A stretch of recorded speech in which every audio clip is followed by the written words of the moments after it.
అందరికీ. మీలో ఎంతమందికి పచ్చి మామిడికాయ సాల్ట్, కారం వేసుకొని తినడం ఇష్టం? నాకైతే చాలా ఇష్టం అబ్బా! మేము చిన్నప్పుడైతే స్కూల్ టైంలో చాలా ఎక్కువగా తినేవాళ్ళం ఇంటర్వెల్ టైంలో. ఇప్పుడైతే స్నాక్స్ జమానా నడుస్తుంది కానీ అప్పట్లో స్నాక్స్ టైం బాగుండేది. ఇవైతే పచ్చి మామిడికాయలు, పచ్చి చింతకాయలు ఈ వేసవిలోనే ఎక్కువగా దొరికాయి కాబట్టి ఎక్కువగా తినేవాళ్ళం. మీలో ఎవరైనా సరే వేసవి టైంలో ఇలా తిన్నారా? ఇప్పటికీ కూడా చాలామంది తినే ఉంటారు. చాలా బాగుంటుంది కదా కాంబినేషన్ అయితే. మనకి పచ్చి మామిడికాయ అనగానే నోటండిలో అయితే ఖచ్చితంగా వచ్చేస్తాయి కదా. ఇవైతే ఇలా కట్ చేసుకొని ఇందులో సాల్ట్, కారం వేసుకొని మనం గబగబా మొత్తం చకచకా కలిపేసి తింటే ఉంటుంది. ఆహా! మనకు చెప్తుంటేనే నోట నీళ్ళు వస్తాయి, అంత బాగుంటుంది మ్యాంగో అయితే. చూసే తక్కువ తీసేసాం కదా, ఇప్పుడైతే సాల్ట్, కారం యాడ్ చేసేసుకుందాం.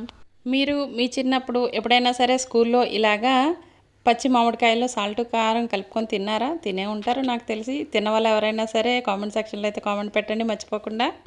ఈ కాంబినేషన్ అయితే తెలియని వాళ్ళు ఎవరు ఉండరు. అలాగే ఆవకాయ అన్నం, మామిడికాయ ఎప్పుడు కూడా ఎవ్వరికి బోర్ కొట్టదు. అలాగే Nazima cooking and blogs channel అయితే ఎవరికి కూడా బోర్ కొట్టకుండా మంచి మంచి రెసిపీస్తో అయితే ఎప్పుడు కూడా నేను పోస్ట్ చేస్తూ ఉంటాను. చూడండి, విజిట్ చేయండి.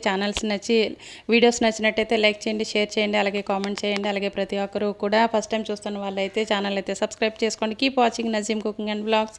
మీకు ఈ కాంబినేషన్ ఇష్టమైతే కామెంట్ పెట్టడం మర్చిపోకండి. Keep watching.